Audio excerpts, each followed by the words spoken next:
In this video, we'll discuss some features of the Google Workspace Activity Dashboard.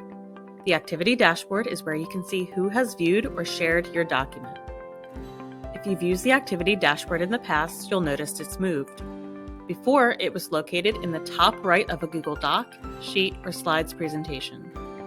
Now, select the Tools menu and scroll to Activity Dashboard. There are 5 tabs within this dashboard. We'll focus on Viewers and Sharing History.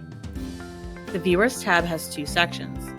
Shared With shows anyone the document is directly shared with because they were added as a collaborator or because the document is in a shared folder. The second tab, Viewers, will show anyone who has viewed your document while logged into their IRSD Google account.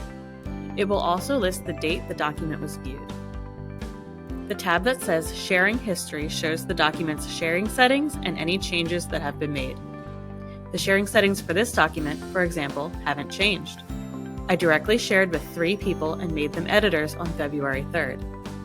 Additionally, the document is set so that anyone in this group with the link can open. This group refers to the Indian River School District, and this is the default sharing setting for all of our documents. In this document, however, you can see where I changed the sharing settings to allow anyone, including those who have not signed into an IRSD Google account, to view my document with the link. The sharing history is helpful if you want to see when a given person would have had access to a particular document. If you're interested in more Google tips, check out the linked videos.